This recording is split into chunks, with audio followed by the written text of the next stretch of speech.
C 여학교에서 교원 겸 기숙사 사감 노릇을 하는 B여사라면 뻣뻣한 독신주의자다.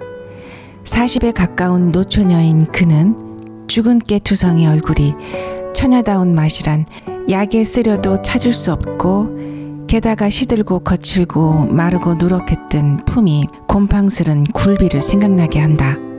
여러 겹 주름이 잡힌 훌렁 벗겨진 이마라든가, 숱이 적어서 법대로 쪽지거나 틀어 올리지 못하고 엉성하게 그냥 빗어넘긴 머리꼬리가 뒤통수에 염소똥만하게 붙은 것이라든지, 벌써 늙어가는 자취를 감출 길이 없었다. 뾰족한 입을 앙다물고 돋보기 너머로 쌀쌀한 눈이 노릴 때엔 기숙생들이 오싹하고 몸소리를 치리만큼 그는 엄격하고 매서웠다. 이 B여사가 직업을 하다시피 싫어하고 미워하는 것은 소위 러브레터였다. 여학교 기숙사라면 의뢰 그런 편지가 많이 오는 것이지만, 학교로도 유명하고 또 아름다운 여학생이 많은 탓인지 모르되 하루에도 몇 장씩 죽느니 사느니 하는 사랑 타령이 날아들어 왔었다. 기숙생에게 오는 편지를 일일이 검토하는 터이니까 그따위 편지도 물론 B여사의 손에 떨어진다. 달짝지근한 사연을 보는 족족 그는 더할 수 없이 흥분되어서 얼굴이 불그락 푸르락, 편지 둔 손이 발발 떨리도록 성을 낸다. 아마 까닭없이 그런 편지를 받은 학생이야말로 큰 재변이었다. 편지를 받자마자 그 학생은 사감실로 불리어간다. 분해서 못 견디는 사람 모양으로 새근새근하며 방안을 왔다 갔다 하던 그는 들어오는 학생을 잡아먹을 듯이 노리면서 한 걸음 두 걸음 코가 맞닿을 만큼 바싹 다가들어 서서 딱 마주선다. 웬 영문인지 알지 못하면서 선생의 기색을 살피고 겁부터 집어먹은 학생은 한동안 어쩔 줄 모르다가 간신히 모기만한 소리로 "저를 부르셨어요?" 하고 묻는다. "그래, 불렀다. 왜?" 팍 무는 듯이 한마디 하고는 매우 못마땅한 것처럼 의자를 우당퉁탕 당겨서 털썩 주저앉았다가 학생이 그저 서 있는 걸 보면 "장승이냐? 왜 앉지를 못해?" 하고 또 소리를 빽 지르는 법이었다. 스승과 제자는 자그마한 책상 하나를 세에 두고 마주 앉는다. 앉은 뒤에도 "너 죄상을 네가 알지?" 하는 것처럼 아무 말 없이 째려보기만 하다가 한참 만에야 그 편지를 끄집어내어 학생의 코앞에 내동댕이를 치며 "이건 누구한테 오는 거냐?" 하고 문초를 시작한다. 앞장에 제 이름이 쓰였는지라 "저한테 온 것인데요" 하고 대답하지 않을 수 없다. 그러면 발신인이 누구의 것인지를 재쳐 묻는다. 그런 편지는 늘 발신인의 성명이 분명하지 않기 때문에 주저주저 하다가 자세히 알 수 없다고 대충 말하면 "너한테 오는 것을 너가 모른단 말이냐?" 하고 불호령을 내린 뒤에 또 사연을 읽어보라 하여 무심한 학생이 나직나직하나마 꿀같은 구절을 입술에 올리면 B여사의 역정은 더욱 심해져서 어느 놈의 소위인 것을 기어이 알려고 한다. 기실 보도 듣도 못한 남성의 한 노릇이요, 자기에게는 아무 죄도 없는 것을 변명하여도 고지 듣지를 않는다.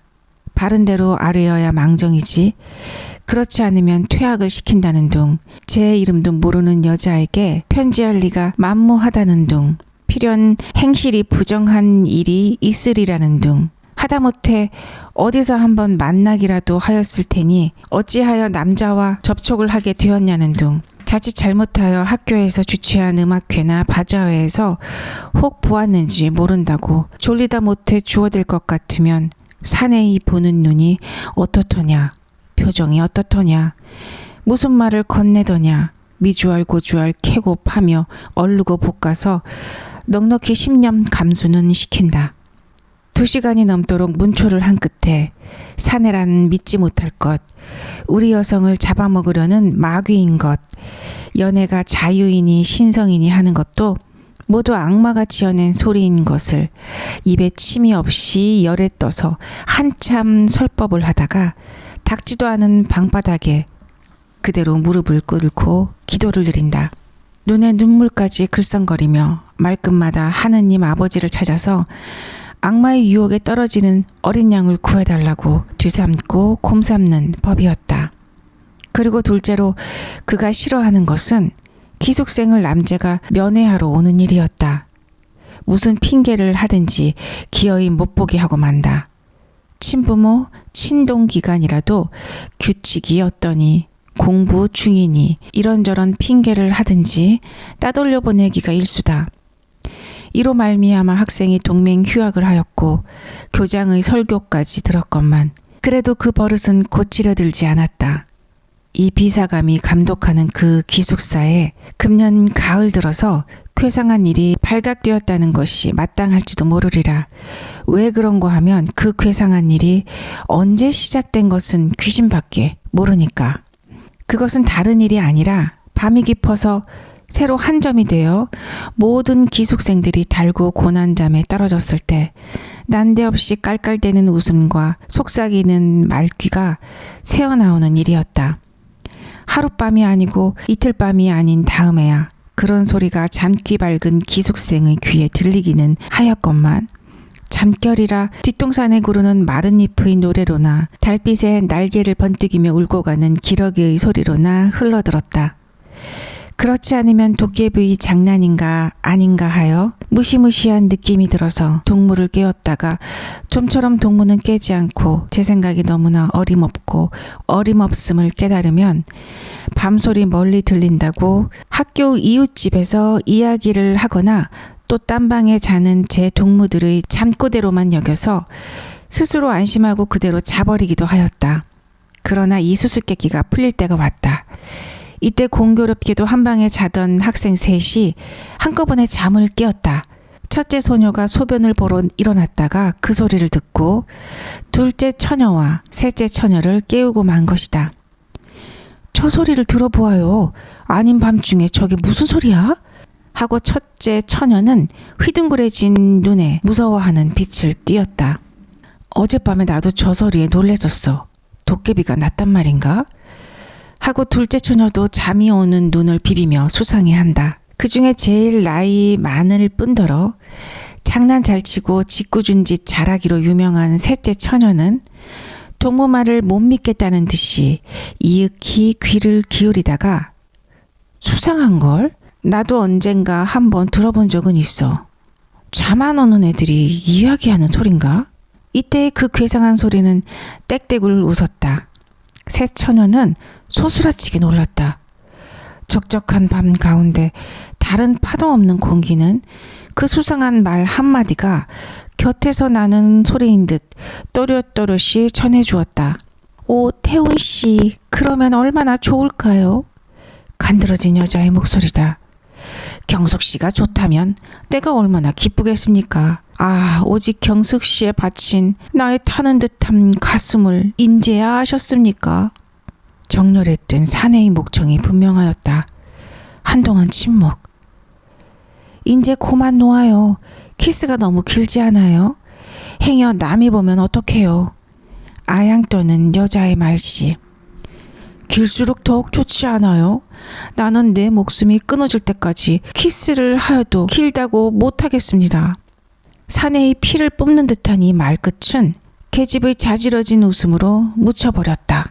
그것은 묻지 않아도 사랑에 겨운 남녀의 허물어진 수작이다. 감금이 지독한 이 기숙사에 이런 일이 생길 줄이야. 새 처녀는 얼굴을 마주보았다. 그들의 얼굴은 놀랍고 무서운 빛이 없지 않았으되 점점 호기심이 번쩍이기 시작했다. 그들의 머릿속에는 한결같이 로맨틱한 생각이 떠올랐다. 이 안에 있는 여자애인을 보려고 학교 근처를 뒤돌고 곱돌던 사내 애인이 타는 듯한 가슴을 걷잡지 못하여 밤이 이슥하기를 기다려 담을 뛰어넘었을지도 모르리라. 모든 불이 다 꺼지고 오직 밝은 달빛이 은가루처럼 서린 창문이 소리 없이 열리며 여자 애인이 흰 수건을 흔들어 사내 애인을 불렀을지도 모른다. 활동사진에 보는 것처럼 기나긴 천을 내려서 하나는 위에서 당기고 하나는 밑에서 매달려 대롱대롱 하면서 올라가는 전경이 있었을지도 모르리라. 그래서 두 애는 다시 만나고 저와 같은 사랑의 속삭임에 잦아졌는지 모르리라. 꿈결 같은 감정이 안개 모양으로 눈부시게 새 처녀의 몸과 마음을 휘감아 돌았다. 그들의 뺨은 후끈후끈 달았다. 괴상한 소리는 또 일어났다. 난 싫어요. 당신 같은 사내는 난 싫어요. 이번에는 매몰스럽게 내어대는 모양. 나의 천사, 나의 하늘, 나의 여왕, 나의 목숨, 나의 사랑, 나를 살려주세요. 나를 구해주세요. 사내의 애를 조리는 간청. 우리 구경 가볼까? 짓궂은 셋째 처녀는 몸을 일으키며 이런 제의를 하였다. 다른 처녀들도 그 말에 찬성한다는 듯이 따라 일어섰으되 두려움과 호기심이 뒤섞인 얼굴을 반반하면서 얼마쯤 망설이다가 마침내 가만히 문을 열고 나왔다. 쌀벌레 같은 그들의 발가락은 가장 조심성 많게 소리나는 곳을 향해서 곰실곰실 기어간다. 컴컴한 복도에 자다가 일어난 새 처녀의 흰 모양은 그림자처럼 소리 없이 움직였다. 소리나는 방은 어렵지 않게 찾을 수 있었다. 찾고 나서는 나무로 깎아 세운 듯이 주춤 걸음을 멈출 만큼 그들은 놀래었다. 그런 소리에 출처야말로 자기네 방에서 몇 걸음 안 되는 사감실이었다. 그렇듯이 사내라면 뭐 잡아먹어 하고 침이라도 뱉는 듯하던 비사감의 방일 줄이야. 그 방에 여전히 사내의 간창하고 빌고 있는 푸념하는 목소리는 되풀이되고 있었다.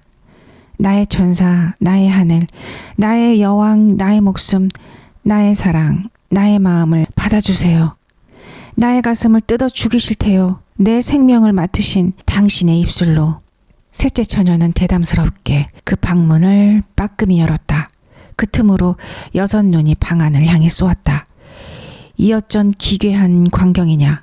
전등불은 아직 꺼지지 않았는데 침대 위에는 기숙생에게 온 소위 러브레터 봉투가 너저분하게 흩어져 있고 그 알맹이도 여기저기 두서없이 펼쳐진 가운데 비여사 혼자 아무도 없이 제 혼자 일어나 앉았다. 누구를 끌어당길 듯이 두 팔을 벌리고 안경을 벗은 근시 안으로 잔뜩 한 곳을 노리며 그 굴비쪽 같은 얼굴에 말할 수 없이 애원하는 풍경을 짓고는 키스를 기다리는 것 같이 입을 쫑긋이 내어민 채 사내의 목청을 내어가면서 아깐말로 중얼거린다. 그러다가 그 넋두리가 끝날 겨를도 없이 급작스레 엥 돌아서는 신용을 하며 누구를 뿌리치는 듯이 연애 손짓을 하며 이번에는 톡톡 쏘는 계집의 음성을 지어 난 싫어요. 당신 같은 사내는 난 싫어요. 하다가 저 혼자 자지러지게 웃는다. 그러더니 문득 편지 한 장을 집어들어 얼굴에 문지르며 정 말씀이에요? 나를 그렇게 사랑하세요? 당신의 목숨같이 나를 사랑하세요? 이 나를? 하고 몸을 추스리는데 그 음성은 분명 울음의 가닥을 띄었다. 해그머니, 저게 웬일이야? 첫째 처녀가 소근거렸다. 아마 미쳤나봐. 밤중에 혼자 일어나서 왜 저러고 있을까? 둘째 처녀가 맞방망이를 친다. 아이고 불쌍해. 하고 셋째 처녀는 손으로 고인 때 모르는 눈물을 씻었다.